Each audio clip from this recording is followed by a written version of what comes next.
All right, thanks, Donald. Well, Joplin City Council takes action to address a growing safety concern. Vacant structure fires have accounted for nearly half of all blazes in the city this year. And now council members have passed the first reading of an ordinance targeting illegal occupation of buildings. But as KOAM's Ty Parks reports, the community remains divided on the approach. Joplin City Council passed the first reading of a new proposed city ordinance dealing with people illegally occupying a house or business. That vacant structure fires accounted for 61% of the fires in the city of Joplin in 2023 and 44% of the fires in 2024. This ordinance is designed to address the unlawful occupation effectively with the goal of improving health and safety in the community.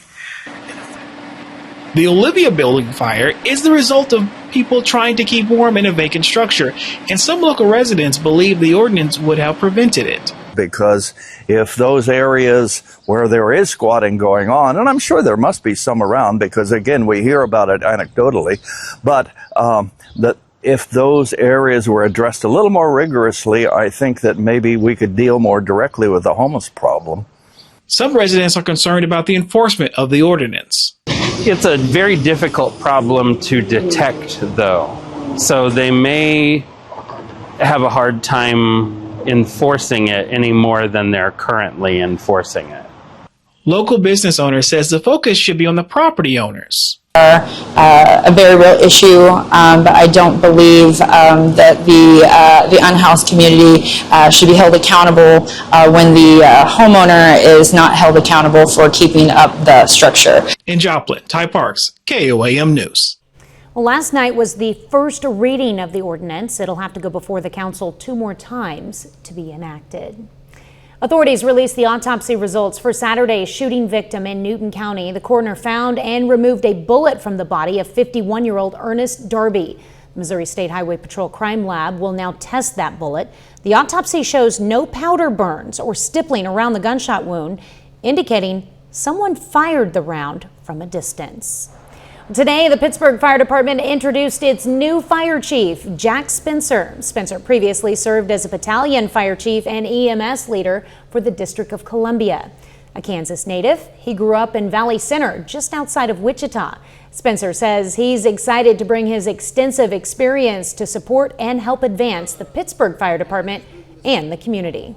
The fact that he was familiar with Kansas, was a Kansas guy, so knew where he was moving to is always good. When you hire somebody from out of state, you always want to make sure that they're not going to be shocked when they get here. It's one of those things where we have to kind of be a master of all trades, and it's so it's a lot of training involved, and I'm really excited to be here to actually help the guys out and give them the benefit of my experience that I've had over the past 30 years. Spencer takes over as chief on January 5th. Well, coming up, protecting your babies. Health experts are covering the dangers of infant botulism in the midst of an ongoing multi-state outbreak. I'm Chanley Painter, details coming up. And later, enjoy Thanksgiving without the kitchen chaos. Professional chefs offer tips for balancing cooking and celebrating. A rare but life-threatening illness strikes babies across 12 states. Investigations into infant botulism cases center on ByHeart formula as the company expands its recall. Fox News correspondent Chanley Painter has the latest. Food safety and medical experts are sounding off in the midst of an outbreak of infant botulism across at least a dozen states. While federal officials are reviewing more cases, at least 15 babies have become sick since August, with all of them having been hospitalized after being fed formula from the maker ByHeart. Infant botulism is an infection that can occur from what's called botulism spores, and they get in your body and they cause the nervous system to stop working.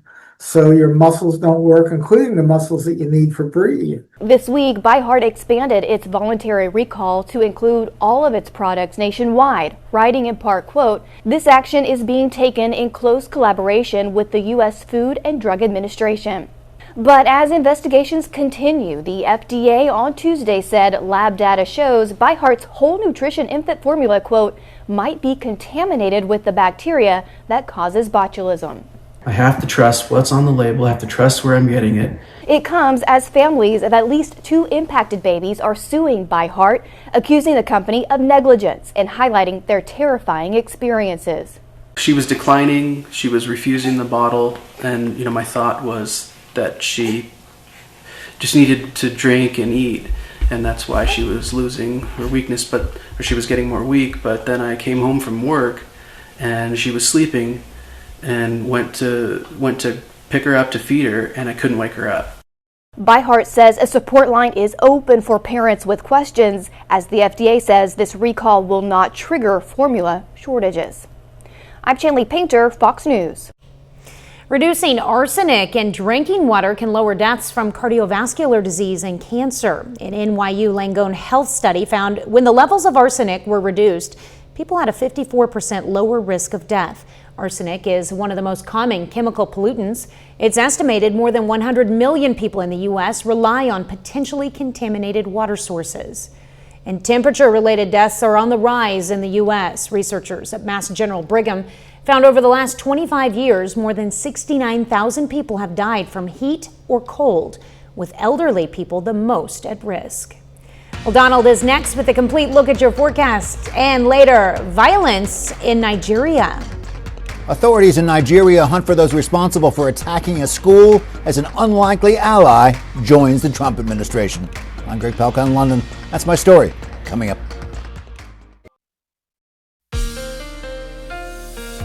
Turned out to be a pretty nice day today. Temperatures are feeling pretty good before some rain pushes in later tomorrow night. But taking a look at our Skywatch storm tracker, there is some storms firing way out there just north of Memphis. But our area overall looks pretty good for tonight, for right now. Our temperatures, like I was saying as well, mid-50s across the area. It's a nice, comfortable night. I mean, if you like to take a late night walk, definitely time to do it. It has been a bit breezy for the last couple of days, but the winds are calming down right now, as you can see. But it is still going to continue to be breezy over the next couple of days, because you see Wednesday is going to be pretty nice, but then we're going to see some scattered showers. I want to say that's scattered by the time we get into Wednesday night and through Thursday, and it's going to rain. We're going to see some definite rain Wednesday night, Thursday morning, and even into Friday. So going to be some rain accumulation out there. So let's take a look at our future track. Let me take you through time. So tonight, 10 o'clock, scattered clouds, pretty nice evening, dropping down to about mid-40s, upper 40s for our low for Wednesday morning. Some clouds, just going to be some nice sunny skies popping through those clouds, though. Get to about the peak heating time. We're going to see temperatures about 68 to about 71, maybe pushing that 72, but then you can see the rain start to come in. This is Thursday at 1 a.m. There's that rain. Scattered showers starting to build into our area, and then they're going to continue to push through Thursday morning for us. So it's going to be a wet, rainy morning for Thursday. But for tomorrow, for Joplin, we're going to see a pretty nice day, getting up to 62 degrees at noon, warming up to about that, like I said, that low 70, about 73 degrees. Some sun's going to be popping through those clouds. So downtown Joplin will like a pretty nice night. Cornell and Arts and Entertainment Complex. Make sure I say it right there. Pretty nice night if you're out doing anything this late in the evening. All right, let's take you through time, talk about those rain chances that are coming for this weekend. So there's those rain chances for Thursday. They're going to linger around through the afternoon and into the overnight. See, about Friday at 6 a.m. you're going to be waking up. It's still going to be pretty rainy out there. Temperatures will be warming up to about the mid-60s, maybe low 70s, but the rain really won't start to push out until about Friday night into Saturday. But Saturday looks pretty good. We're going to see temperatures about in the 50s, and then Sunday, nice sunny skies. Temperatures are going to be about the mid-50s for Sunday, but that rain, another round of rain is going to start pushing in again on Monday morning, as you can see. That's going to bring those temperatures down just a little bit on the cooler side in the 50s, and that rain is going to start pushing out Wednesday, but just round after round of rain for us over the next 4 to 5 days. So this is the rain accumulation for Wednesday through Friday. So this is this week. We're going to see areas about 1.5 inches. Some areas could see 2 inches, maybe even pushing 3 inches with this. So let's talk about what's coming up. So this is that first system I was talking about for Wednesday through Friday. That'll make its way out. By about we get to Saturday, it's going to dry off. There's our next system coming in. That's going to be bringing in that rain on Monday, but Saturday and Sunday look good. There's Monday. That's our next wave that's going to come in. And then we're going to watch for on Thanksgiving, there's that next wave coming through that could bring in some cooler temperatures behind it. All right, let's look at our 10-day here. So 72 for tomorrow. Rain chances begin Wednesday night. Thursday, rain is going to be there all day, possibly some thunderstorms, rumbles of thunder, but our weekend looks pretty nice. All right. Well, we definitely need the rain, but it's going to be a long day, I feel like, on Thursday. Yeah, most definitely. All right. Thanks, Donald. Well, a section of the Mark Twain National Forest near Cassville, Missouri, remains off limits to the public after a wildfire burned more than 1,200 acres yesterday. Forest Service firefighters say they managed to fully contain the fire after working late into the night. The blaze had grown from 50 acres to more than 1,200 acres, burning through steep terrain and underbrush. Well, coming up next, soccer tourism. In Joplin, preparations are already underway for next summer with World Cup matches coming to Kansas City. I'm Kenny Foreman, and I'll have more on that coming up. During next summer's World Cup, 104 games will be played in Canada, Mexico, and the United States. As fans lucky enough to snag tickets make their travel plans, the Trump administration is helping them skip the traditional visa queue. Now, the White House created the FIFA Prioritized Appointment Scheduling System, otherwise known as FIFA Pass, to streamline visa interviews for ticket holders. Officials emphasize having a ticket does not guarantee a visa and recommend applying early. Well, the World Cup comes to Kansas City next June with 6 matches at Arrowhead Stadium, but the global event's impact extends far beyond the stadium, all the way to Joplin and historic Route 66. KOAM's Kenny Foreman shows us how the 4 states plans to capitalize on soccer's biggest stage. What could possibly draw as big of an Arrowhead crowd as another AFC Championship game? Try the largest global stage in sports. The execution within the building will be pretty straightforward. It'll be the transportation and the security that will look different and feel different.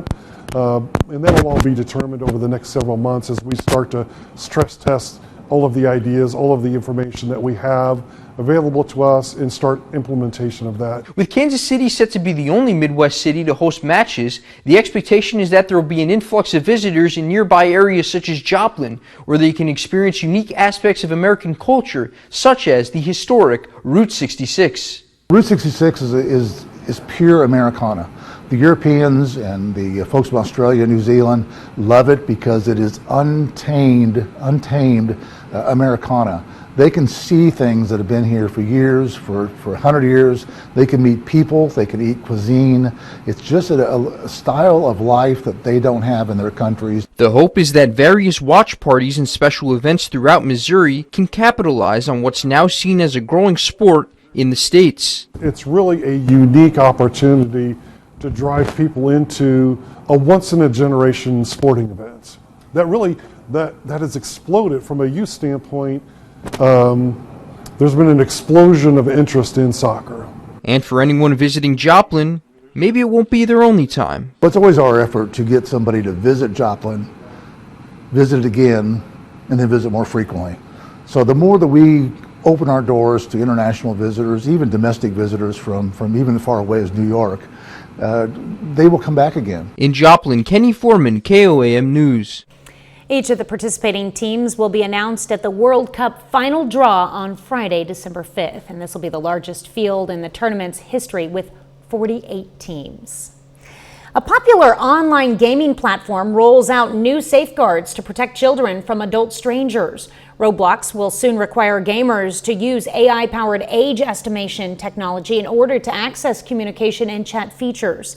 CEO David Baszucki believes the new tool, combined with other safety measures, will become the gold standard for safety in the online gaming world. It's really quite simple. Capture your picture locally on the phone, use it to figure out how old everyone is, and really use that then to assign them to the right people that might connect with. But we're really not storing these images. They're deleted soon after we process them. Roblox faces numerous lawsuits from parents and state attorneys general alleging the platform allows predators to exploit children. Roblox says it has more than 151 million daily users, with about a third of them under the age of 13.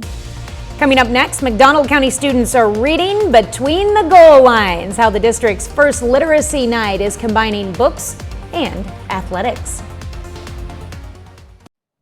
It's a touchdown for reading tonight as McDonald County High School's football field transforms into a classroom for the district's first ever Literacy Under the Lights event.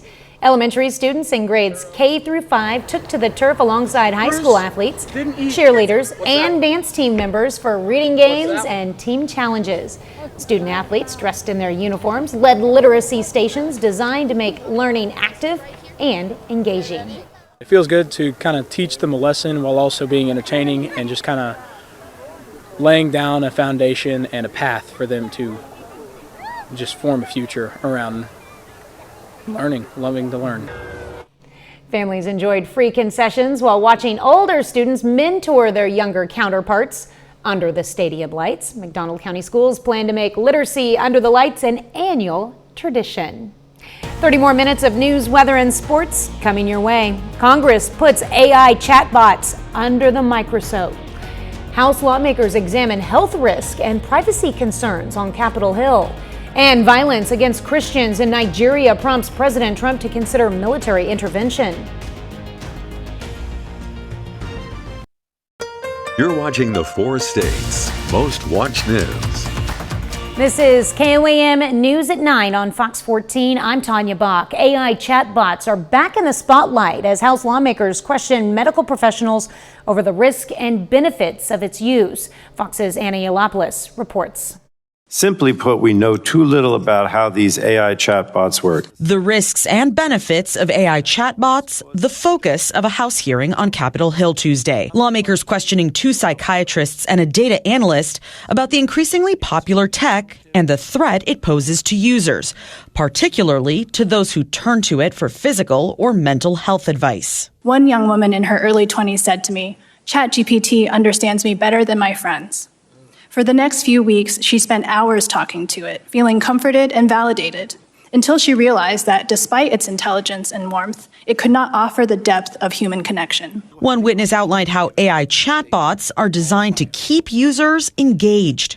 5 out of 6 AI companions use manipulative tactics like guilt or emotional pressure to keep people in the conversation when they try to end it. While others flag privacy concerns. While technologies designed for and used specifically in healthcare settings are governed by HIPAA, general-purpose tools like AI chatbots are not. The hearing comes as Congress ramps up its oversight of the tech after several parents filed lawsuits, blaming the chatbots for pushing their kids into sexual conversations and even suicide. The most scary thing to me was it had turned him against us, almost like an abuser would turn a child or somebody against their children by grooming them and manipulating and abusing them. As part of that AI oversight push, Senators Josh Hawley and Richard Blumenthal introduced the Bipartisan Guard Act.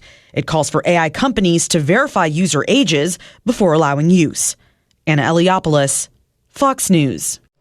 Congress overwhelmingly votes to force the Justice Department to release all of its materials on disgraced financier Jeffrey Epstein. The Senate passed the bill unanimously after the House approved it 427-1. The legislation now heads to President Trump's desk. Epstein survivors praise lawmakers for demanding transparency, and it remains unclear, though, how long the Justice Department will take to release the documents. President Trump welcomed Saudi Arabia's Crown Prince Mohammed bin Salman to the White House with full military honors today. The leaders discussed increased Saudi investment in the U.S., security cooperation, and a deal for F-35 fighter jets. They also made progress toward Saudi Arabia's potential normalization with Israel under the Abraham Accords. Nigeria is facing a multidimensional security challenge. On one hand, groups of armed bandits who specialize in kidnapping are causing major problems. On the other hand, militant groups like Boko Haram appear to be attacking Christians and violating religious freedom in the country. Fox News senior foreign affairs correspondent Greg Palcott reports. One of the 25 schoolgirls abducted from a dormitory in Nigeria has escaped. What gained traction is when strategic kidnapping like school children. Violence in Nigeria is at a tipping point. Experts and residents say Islamist attacks have been targeting Christians, with some arguing the widespread violence makes everyone a potential victim. Genocide is defined by international law, and scholars will debate that. But what's undeniable is that in the last 20 years, thousands of Christians have been killed, and the body count is just too high to ignore. President Trump has named Nigeria a country of particular concern, a declaration for nations, it says, which fail to ensure religious freedom. Clergy are being beheaded. Churches are being burned. Families chased out of their homes simply for wearing a cross. The Trump administration has told defense officials to begin preparing for military action in Nigeria. We know how to take down terrorist networks, but we've done it all over the world. But I think there's a lot of other things we can do before that. The rise in violence against Christians in Nigeria catching the attention of rap superstar Nicki Minaj. She joined UN Ambassador Mike Waltz to speak at the United Nations. Protecting Christians in Nigeria is not about taking sides. It is about uniting humanity. To see these unexpected allies raise their voice, it gives us momentum. It breaks through to sort of mainstream conversations. Nigeria's president says his country opposes religious persecution. In London, Greg Palcott, Fox News. Well, Donald is next with a complete look at your forecast, and later a home cook survival guide. Spending too much time in the kitchen can cause home cooks to miss out on holiday fun. I'm Marianne Rafferty with tips from expert chefs on how to avoid stress this Thanksgiving, coming up. Turned out to be a pretty nice day out today. Temperatures were in the lower 70s, reaching about 74 degrees. Taking a look at our Skywatch tracker, not much going on in our area. There is still some storms way off there by north of Memphis, but our area looks pretty good for tonight. Our temperatures look pretty good as well. We're going to slowly cool down. We're nice and comfortable, mid-50s out there. If you want to do an evening walk, now's the time to do it because the winds are definitely calming down. It's been pretty gusty, breezy over the last couple of days, but looking pretty good right now. But it is going to continue to be breezy for the rest of the week. As you see, Wednesday is going to be pretty good. Those rain chances are going to be very low until we get to Wednesday night into Thursday morning. There we go. It is scattered showers, possibly some rumbles of thunder in there as well, but it is going to rain pretty much all of Thursday and into Friday as well. So let's take a look through time. So tonight, 10 o'clock, just some scattered clouds, a pretty nice night. We're going to get to Wednesday morning about mid-40s, maybe pushing about 48 degrees. So a decent morning, a little bit on the cloudy side, but that sun's going to be pushing through, and it's going to be a pretty nice overall Sunday. Seeing temperatures about 68, 69, maybe hitting that 70, 71 mark, but a nice day until we get to early Thursday morning. Say about 1 a.m. there's some scattered showers starting to push into the area, and you're getting out the door at 7 a.m. there's those storms. Those that we're going to see, like I said, some rumbles of thunder with there, so it's going to be nice and wet as you're getting out the door. But for Joplin for tomorrow, 45 degrees, 7 a.m. A little bit of sunny skies popping through, getting up to that 73 degree mark. So a pretty nice day before that rain starts to push in later Wednesday night. Our Cornell Arts and Entertainment Complex, pretty nice night, like I was saying.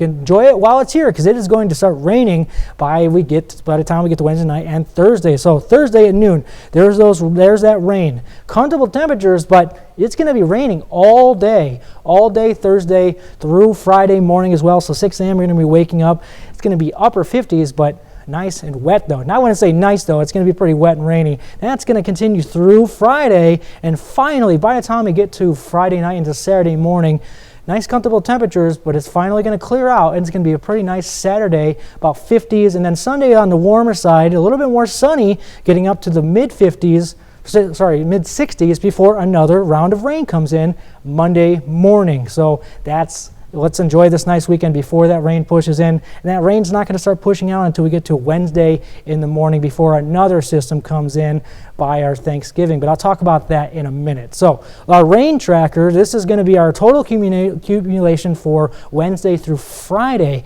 We see most of the area could see about 2 inches, maybe even pushing 3 inches as well, but that rain is much needed. Let's talk about what's coming up by the time we get to Thanksgiving next week. So there's our first system, Wednesday through Friday. That's going to slowly push its way out. Saturday looks pretty good. There's our next system starting to push its way in. Sunday looks good. And then Monday, there's our next system that's going to be pushing through Monday and into Tuesday, and that pushes out. And then we're watching another system make its way into our area. We can see by about Thanksgiving. So we're going to see a chance for a cool down by Thanksgiving, but rain's going to be there for the next couple of days and a nice weekend ahead before we see a cold front come in, possibly around that Thanksgiving time. Yeah. We'll be ready for a cool down, I think, by then. I think so. Yeah. All right. Thanks, Donald. Well, still ahead, the MIAA reveals its seasonal football honors. Plus, Pitt State Volleyball prepares for its first MIAA tournament appearance since 2022. Ben McLeish has those stories and more up next in sports. For the first time since 2022, Pitt State Volleyball has clinched a spot in the MIAA tournament. The Gorillas finished the regular season 13-14 with a 6-10 conference record. That's good for the 7th seed in the MIAA. First-year head coach Megan Bessaker said that making the tournament was the team's main objective heading into the season. That it was a very big goal for us. We're excited. The conference is super tough, and so it means a lot. We've only had one athlete that's been to the MIAA tournament on our team, so I think the girls are really excited to be able to compete in it. My freshman year, we made it, so we haven't made it since, so it's really nice to make it back, just to show that we've worked this hard all season long, so making it is a big deal. The Gorillas' opponent is a tough one, the 16th ranked team in the country, Missouri Western. Pitt State took on the Griffins twice during the regular season. They lost both of those contests, but learned a lot about their upcoming opponent. And the Gorillas know they need to win this game for any chance at the national tournament. There's definitely potential there to win. They are a really good team. They're a very disciplined team, very well-coached team. So anything can happen at this point in the season. I like the matchup. We've done good things against them, but it is going to be a really tough match. I think we competed really well with them, and I think it's going to be a good game, I think. And I think once we get going and get on a run and get on them early, it'll be better for us. The Gorillas take on the nationally ranked Griffins in St. Joseph Thursday at noon. Well, the MIAA released its football seasonal awards, and there's a laundry list of players from PSU and Missouri Southern receiving honors. Let's start with the third team and honorable mentions. Pitt State has a trio of offensive players earning third team nods, while the captain of the Lions defense, Zach Bergman, joins them. 3 Gorillas and 4 Lions are honorable mentions, most notably freshman Missouri Southern quarterback Tillman Martin, after his impressive season under center. Now the second team, PSU, has 3 defensive players and a special teamer on the list. Jalen Fuchsa, James Smith, and Stephen Ward were all integral parts of the Gorilla defense, while Fuchsa also takes a spot as a return specialist. And wide receiver Draper Parker is the lone Missouri Southern player on the second team thanks to his 595-yard, 5-touchdown season. And a whopping 9 Gorillas take spots on the first team, 5 on the offense, 3 on the defense, and special teamer kicker Austin Schmidt. PSU's lockdown secondary sees 2 cornerbacks making the list, in Jeremy Sharp and Reggie King Jr., while the explosive offense includes quarterback Jackson Berry, running back Zamari Pelode-Gary, wide receiver Karan Parchman, and the big guys up front, Drew Daniels and Carter Stanchfield. Lastly, 2 of the Gorillas' first teamers are players of the year. QB Jackson Berry is named MIAA Offensive Player of the Year after leading the team to a top 10 national ranking in postseason berth in his first year with the program. And kicker Austin Schmidt is the Special Teams Player of the Year. I can't say it comes as a surprise, as Schmidt earned weekly honors 4 separate times this season. Schmidt made 19 of his 27 kick attempts on the year. And with the basketball season just beginning, we've already got a Missouri Southern player earning weekly honors. Guard Jaden Taylor is named the MIAA Basketball Athlete of the Week. Well, that's it for sports. We're back with more after this. For a holiday typically centered around family and food, all the cooking on Thanksgiving can get in the way of actually enjoying the day. To help home cooks strike a balance, professional chefs are offering their advice on how to create a game plan, cook the perfect bird, and other tips for reducing chaos in the kitchen. Marianne Rafferty takes a closer look. With the countdown to Thanksgiving ticking louder, many home cooks are getting ready to whip up some culinary magic. But that can mean missing out on making memories with all the time spent over a hot stove. When you stay ready, you don't gotta get ready. To help reduce stress and maximize the celebrations, David Rose, executive chef at Omaha Steaks, recommends organizing your kitchen leading up to the holiday. First thing they taught me in culinary school is mise en place. What that means is everything in its place. When you have an organized kitchen, you're more efficient. Prepping materials beforehand can also reduce your Turkey Day responsibilities. I actually start planning 4 days out, where I'm putting my turkey into the fridge because you want to allow adequate time for it to thaw out.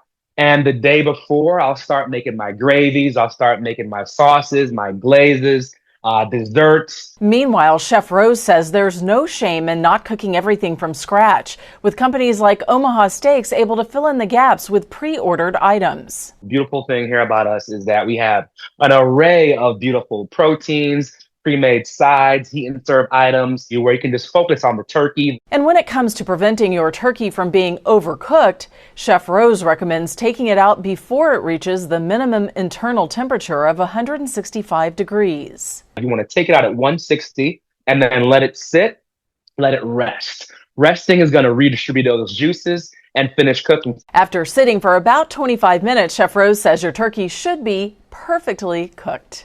I'm Marianne Rafferty, Fox News. Well, the animated hit Zootopia returns with a sequel. We talked with the stars about bringing the billion-dollar franchise back to life. Up next. The hit animated adventure Zootopia continues with part 2 in theaters this weekend. We spoke with returning and new stars of the film. Here's Fox's Ashley Dvorkin. This is a make or break assignment. Return to Zootopia with a sequel following detectives Judy and Nick on the case of a mysterious reptile who turned Zootopia upside down. Stop in the name of the law! The original animated comedy grossed more than $1 billion worldwide. Jennifer Goodwin said coming back 10 years later was a great celebration and a little nerve-wracking. After having seen it with my children a million times, having just listened to the movie so many times, I felt right at home going back into production, but I was nervous seeing number 2 because I felt like the bar was set so high with number 1. The first time I saw it screened, it was just my husband and me and in the theater. My husband said, I think, controversially, he was like, I think this might be better than the first movie. And I was like, I don't choose between my children. I know why number 2 is better. Gary the Snake. I do agree. We aren't the bad guys. Ki Hoi Kwan joins as Gary the Snake. I grew up watching Disney animated films. I love all of them. They made a big impact in my childhood, and just knowing that, these movies is going to go on and influence and have a positive effect on millions of kids. Come on, get to be a part of that. How cool is that? This time, the group's mission includes the Zootennial Gala, which they compared to events they've been to. The Met Ball feels pretty big, or like the Oscars. I got really lucky to attend the Oscars, Met Gala, definitely. There's something really special about where everybody wears, tuxes and beautiful gowns. Yes! And to come together and kind of celebrate something we all love. Should the franchise continue, they're up for more adventures. Yes, 4 and 5 and 6. Woo! Dream Team. Zootopia 2 is in theaters November 26th. In Hollywood, Ashley Dvorkin, Fox News. And that's our time for tonight. Thank you for joining us. We're going to leave you with video of the Chicago Brookfield Zoo's ring-tailed lemurs treated to a special early Thanksgiving feast. Have a great night and an even better tomorrow.